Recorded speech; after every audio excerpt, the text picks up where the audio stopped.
Hello everyone.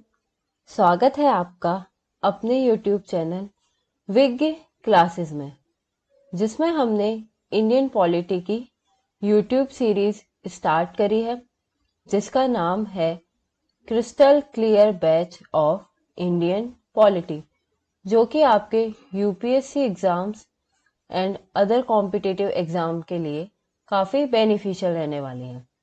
हमने previous lecture में background start किया था इंडियन पॉलिटी का, और ये भी देखा था कि पॉलिटिकल साइंस क्या होती है, पॉलिटी क्या होती है, और इन दोनों के बीच में डिफरेंस क्या होता है।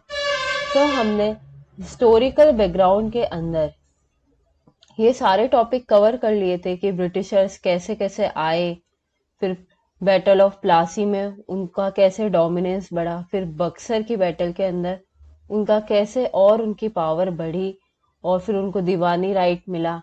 फिर इसी बीच में हमने कंपनी रूल भी डिस्कस करा, और अब हम क्राउन रूल के बारे में पढ़ रहे हैं। हिस्टोरिकल बैकग्राउंड है ये पूरा इंडियन पॉलिटी का, यानी जो हमारा संविधान बना तो आखिर वो क्यों बना, उसके पीछे के क्या कारण रहे, कैसी कैसी सोच रही, या क्या क्या इंसिडेंसेस हुए तब हमारा संविधान बना। ये वही हिस्टोरिकल बैकग्राउंड है कि संविधान बनने के पीछे की आखिर क्या कहानी रही, क्या ऐतिहासिक पृष्ठभूमि रही है। ये जो यूट्यूब सीरीज है हमारी बाइलिंगुअल रहने वाली है, यानी हिंदी और इंग्लिश दोनों मीडियम के बच्चे इसको देख सकते हैं। हमने अपने प्रीवियस लेक्चर में कंपनी रूल भी डिस्कस कर चुके हैं। आप इस लेक्चर को देखने से पहले जो प्रीवियस लेक्चर्स हैं उनको जरूर देखिएगा, जिससे कि आपका एक बेस तैयार हो। Moving on to the next slide, कि हम इसमें अभी क्राउन रूल पढ़ रहे हैं। क्राउन रूल यानी कंपनी का रूल। अभी यहाँ से कंपनी जो रूल था वो एंड हो गया है, और जो क्राउन रूल है यानी जो ब्रिटिश पार्लियामेंट का जो डायरेक्ट रूल है वो स्टार्ट हो चुका है। कब से रहा है वो, कब से कब तक रहा है वो, क्या टाइमलाइन रही है? 1858 से लेके 1947 से 7 तक रहा था क्राउन रूल। हमने अपने प्रीवियस लेक्चर में गवर्नमेंट ऑफ इंडिया एक्ट 1858 पढ़ा, और हमने ये भी समझा था अपने प्रीवियस लेक्चर में कि आखिर ये जो गवर्नमेंट ऑफ इंडिया एक्ट क्यों लॉन्च करा गया या क्यों इनेक्ट करा गया। इस एक्ट को हमने 1857 की जो फर्स्ट वॉर ऑफ इंडिपेंडेंस, उसको भी अपने प्रीवियस लेक्चर में कवर कर चुके हैं। आप जो भी नए हैं, नए स्टूडेंट हैं जो फर्स्ट टाइम इस लेक्चर को देख रहे हैं, वो आप प्रीवियस लेक्चर को भी जरूर देखिए, जिससे कि आपको अंडरस्टैंडिंग बढ़े। अब हम अपना नेक्स्ट एक्ट स्टार्ट करते हैं, जिसका नाम है इंडियन काउंसिल्स एक्ट ऑफ 1861, यानी कि 1861 का। अब ये जो काउंसिल एक्ट हैं ये इंडिया के नाम से बनने लगे, क्योंकि कंपनी का रूल खत्म हो गया, और यहाँ पे जो इंडियन काउंसिल यानी जो भी चीजें यूज होंगी, जो भी टर्म जब इंडिया यूज होगा, तो यहाँ पे वो टेरिटरी यूज होंगी जो कि ब्रिटिश पोजेशन में है। कौन सी? ब्रिटिश पोजेशन टेरिटरी, यानी कि वो टेरिटरी, वो प्रांत या वो सीमाएं जो ब्रिटिशर्स के एडमिनिस्ट्रेशन के अंदर है, ब्रिटिशर्स के अंदर है, वो चीज, वो जगह, वो स्टेट। ये इंडियन काउंसिल एक्ट उसी जगह के लिए बनाया गया, उन्हीं ब्रिटिश पोजेशन टेरिटरीज के अंदर के लिए बनाया गया 1861 का इंडियन काउंसिल एक्ट। अब कैसे कैसे क्या क्या चीजें रही हैं इस एक्ट में, वो हम वन बाय वन स्टडी करते हैं। Indian council act of 1861 was a law passed by the British parliament. जाहिर सी बात है, जब क्राउन रूल है तो ब्रिटिश पार्लियामेंट ही पास करेगी। that allowed Indians to participate in the governance of India। तो ये जो 1861 का ये जो लॉ है, ये जो कानून है, जो ये एक्ट है, जो कि किसने पास किया? ब्रिटिश पार्लियामेंट ने पास करा। और क्यों पास करा, इसमें इन्होंने क्या कहा कि ये एक्ट अलाउ करता है इंडियन को कि जो भी गवर्नेंस यानी जैसे इंडिया को गवर्न करा जा रहा है उसमें इंडियंस का भी पार्टिसिपेशन हो। क्योंकि जो 1857 की जो रिवॉल्ट हुई थी, जिसको हम सिपॉय म्यूटिनी के नाम से भी जानते हैं, जो कि इसमें मंगल पांडे जो कि मेन लीडर के रूप में यानी पहले जो फ्रीडम फाइटर के नाम से हमारे दिमाग में आता है, तो ये मंगल पांडे ने ही स्टार्ट करा था। वो सोल्जर थे जो कि हमने अपने प्रीवियस लेक्चर में पढ़ चुके हैं। सो ये जो रिवॉल्ट हुई थी 1857 की, तो देखा था ब्रिटिशर्स ने कि जो जमींदार जो जागीरदार थे उस टाइम के, वो इनसे नाखुश थे। जो हमारे जो सोल्जर थे, जो सैनिक थे, वो लोग नाखुश थे ब्रिटिशर्स से। और जो हमारे जो इंडियंस थे, जो वहाँ की जो इंडियन की जो लोकल पब्लिक थी, वो भी ब्रिटिशर्स से खुश नहीं थी। तो इसी वजह से इन्होंने उस टाइम पे रिवॉल्ट करा, विद्रोह करा। तो ब्रिटिशर्स ये समझ गए कि अगर हमको इंडिया के अंदर राज करना है लंबे टाइम तक, तो हमें इंडियंस का सपोर्ट चाहिए। इसीलिए ये जो एक्ट है, इसी वजह से इंडियन काउंसिल एक्ट के नाम से बनाया गया, जिसमें कि ब्रिटिश पार्लियामेंट ने ये इंडियंस को भी अलाउ किया कि आप आइए और गवर्नेंस के अंदर, इंडिया को गवर्नेंस के अंदर पार्टिसिपेट करिए। इंडियंस का भी इसमें पार्टिसिपेशन होगा। It also gave the Governor General Council more legislative power। और जो गवर्नर जनरल काउंसिल थी, जो कि वायसराय के नाम से जानी जाती थी, जो गवर्नर जनरल ऑफ इंडिया को चेंज करके वायसराय ऑफ इंडिया कर दिया था, अब इसको क्या दे दी गई, मोर लीगल पावर दे दी गई कि अब आप वहां के लोगों को एडिशनल जो मेंबर्स और रिक्रूट कर सकते हो काउंसिल के अंदर। इंडियन जो कि कौन होंगे, इंडियंस होंगे। इंडियंस को आप रिक्रूट कर सकते हो और अच्छे से एक लीगल पावर बना सकते हो। सो ये एक्ट यही बताता है कि जो वायसराय की काउंसिल थी, जो गवर्नर जनरल की काउंसिल थी, उसको लेजिस्लेटिव पावर ज्यादा दे दी गई। और the act mark the beginning of policy of association. जब इंडियंस इंक्लूड होंगे तो उसी चीज को क्या कहा गया, पॉलिसी ऑफ एसोसिएशन बोला गया। क्या कहा गया, पॉलिसी ऑफ एसोसिएशन।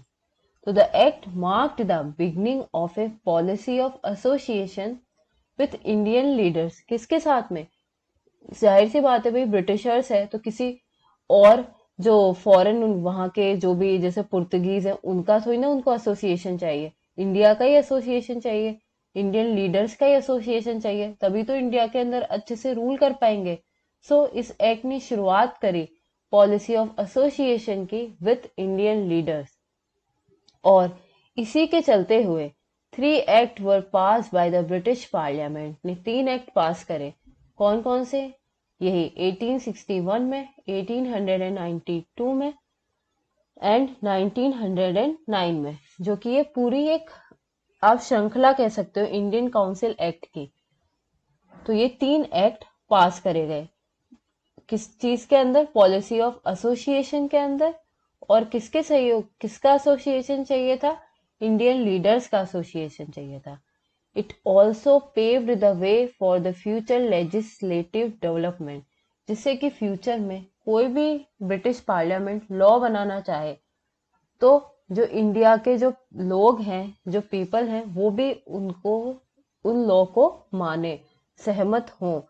क्यों, क्योंकि जब उनका लीडर जो भी उस टाइम पे किंग क्वीन जो इंडिया के अंदर जितने भी रूलर होते थे, राजा होते थे, अगर वो एक मोहर लगा देंगे कि हाँ ये एक्ट पारित होगा, तो लोगों का क्या कॉन्फिडेंस होता है अपने राजा के ऊपर। तो जाहिर सी बात है जब उनका लीडर बोलेगा तो इंडिया के जो लोग हैं, जनता है, वो भी उस बात को मानेगी। इसीलिए इसका नाम दिया गया policy of association. It is an important landmark in the constitutional and political history of India. यानी कि एक मील का पत्थर, बहुत ही इंपॉर्टेंट लैंडमार्क, यानी कि बहुत ही एक इंपॉर्टेंट डिसीजन माना जाता है हमारे संवैधानिक, हमारे कॉन्स्टिट्यूशन में और जो हमारी पॉलिटिकल हिस्ट्री है उसके अंदर, क्योंकि फर्स्ट टाइम इसमें पॉलिटी ऑफ एसोसिएशन की बात करी गई और इंडिया के नाम से इंडियन काउंसिल एक्ट बनाया गया ब्रिटिश पार्लियामेंट ने। फर्स्ट टाइम इंडियंस का भी रिप्रेजेंटेटिव के बारे में सोचा। इसी वजह से ये जो एक्ट है इसका बहुत ही ज्यादा प्रोमिनेंस है हमारे constitutional and political history of India. So Hindi में एक बार इसको समझ लेते हैं कि 1861 का भारतीय परिषद अधिनियम जो इंडियन काउंसिल एक्ट है, ब्रिटिश संसद द्वारा पारित एक कानून था। ये क्या था? जाहिर सी बात है एक लॉ ही तो था, एक एक्ट ही तो था, जिसने भारतीयों को भारत के शासन में भाग लेने की अनुमति दी कि आइए भारतीय इंडियंस भी अब इसमें आके पार्टिसिपेट कर सकते हैं। यानी अब इंडियंस यूं नहीं है कि अब उनको दूर दूर रखा जाए, नहीं, वो भी अब लीगलिटी के अंदर पार्ट ले सकते हैं।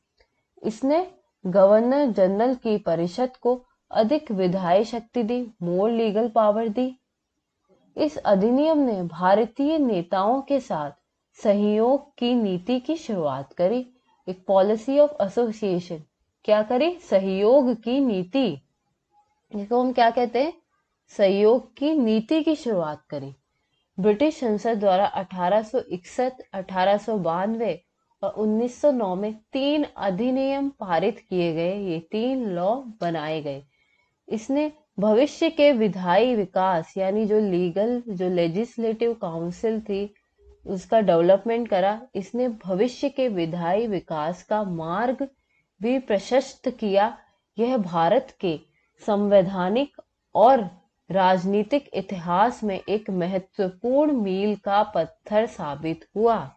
यानी कि ये बहुत ही इम्पोर्टेंट लॉ था, ये एक लैंडमार्क डिसीजन था, एक मील का पत्थर साबित हुआ ये 1861 यानी 1861 का एक्ट। तो ये बहुत ही इम्पोर्टेंट, बहुत ही इसका प्रोमिनेंस है हमारी पॉलिटिकल हिस्ट्री में। तो अब इस एक्ट में क्या हुआ वो देखते हैं। It allowed the viceroy to nominate Indians to his council as non official. यानी कि जो वायसराय था उस टाइम पे, कौन था वायसराय? फर्स्ट वायसराय कौन था? हमने अपने प्रीवियस लेक्चर में पढ़ा था। कौन था? Lord canine.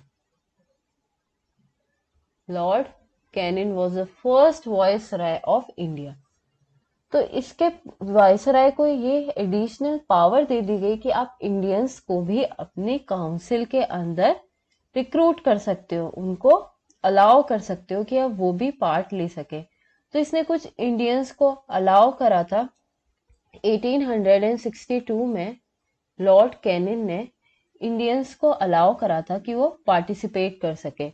कितने इंडियंस को? 3 इंडियंस को, 3 भारतीयों को इसने 1862 में अलाउ करा था। जिसमें कौन थे वो? कौन कौन थे 3 लोग? राजा थे बनारस के, राजा ऑफ बनारस, बनारस के राजा, और महाराजा ऑफ पटियाला, महाराजा ऑफ पटियाला। यानी पटियाला के जो महाराजा थे वो, और सर दिनकर राव। और किसको अलाउ करा? Sir Dinkar Rao.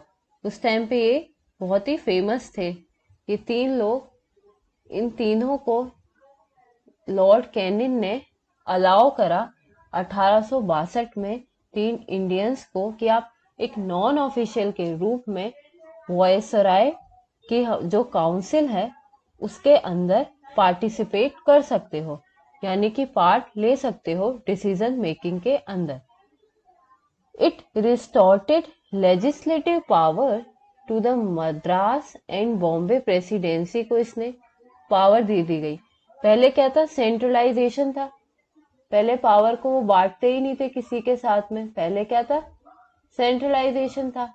But now decentralisation will happen. was happened and initiated the process of decentralization. हम बता चुके हैं difference between centralisation and decentralisation, but एक बार और समझ लेते हैं कि डिसेंट्रलाइजेशन आखिर होता क्या है।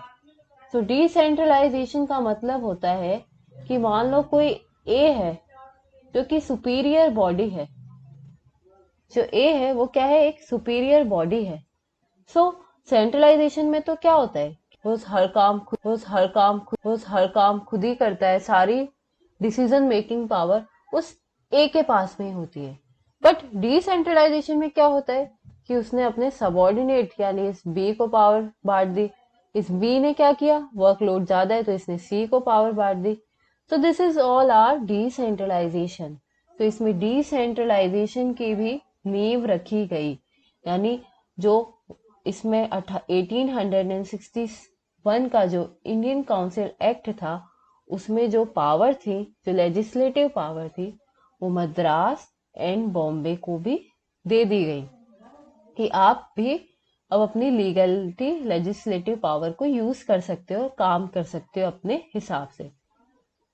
And it established new legislative council, एक इसने न्यू लेजिस्लेटिव एक लीगल काउंसिल बना दी for Bengal, Punjab and north west province के लिए। क्योंकि यहाँ पे डिसेंट्रलाइजेशन की बात हुई है तो इसने मद्रास को भी दे दी, बॉम्बे को भी दे दी, और 3 नई एक लेजिस्लेटिव काउंसिल भी बना दी, बंगाल की, पंजाब की एंड नॉर्थ वेस्ट प्रोविंस की। सो इसमें हमने डिसेंट्रलाइजेशन के बारे में पढ़ा, इंडियन काउंसिल एक्ट ऑफ 1861। ये हम हिस्टोरिकल बैकग्राउंड पढ़ रहे हैं कॉन्स्टिट्यूशन ऑफ इंडिया का और इंडियन पॉलिटी। सो अभी ये चीजें हम एक बार हिंदी में देख लेते हैं कि इसने वायसराय को अपनी परिषद में गैर अधिकारियों के रूप में भारतीयों को नामित करने की अनुमति दी। किसको? भारतीय को नामित करने की अनुमति दी। और 3 जो थे भारतीय, 3 भारतीय जो थे उनको इसके अंदर इंक्लूड करा, इस काउंसिल के अंदर। जो कौन थे? राजा ऑफ बनारस, पटियाला, बनारस के, पटियाला के, और दिनकर राव। कौन थे?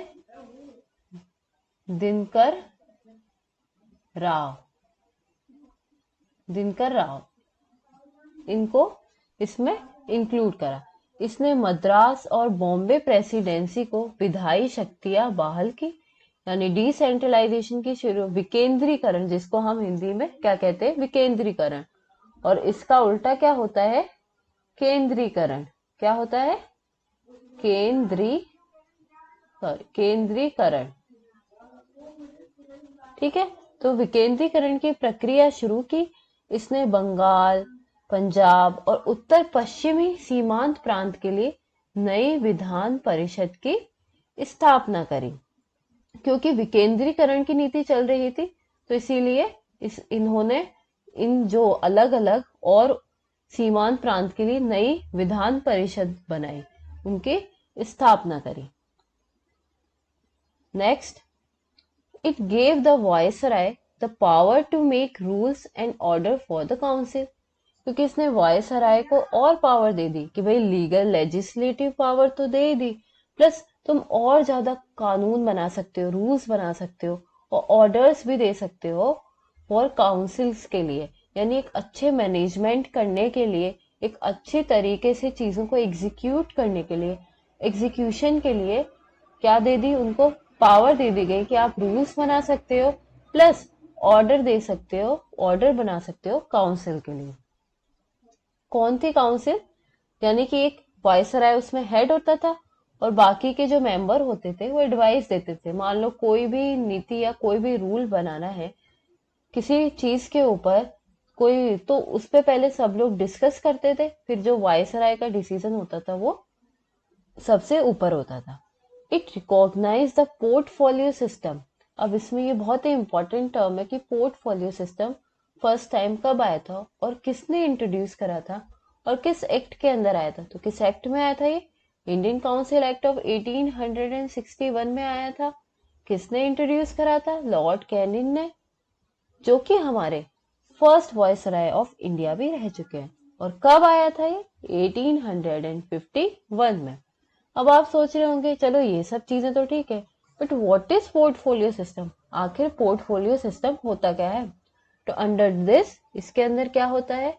A member of viceroy council का कोई भी member was made in charge of one or more department, यानी डिपार्टमेंट होते हैं ना गवर्नमेंट के अलग अलग, कोई रेवेन्यू डिपार्टमेंट हो गया, कोई तुम्हारा फाइनेंस डिपार्टमेंट हो गया। तो इसी तरीके के जो वायसराय की काउंसिल थी उसके जो मेंबर थे उनको एक या एक से ज्यादा डिपार्टमेंट को उनको सौंप दिया जाता था एंड ऑथराइज किया जाता था to issue final orders on behalf of the council on matter of इस डिपार्टमेंट।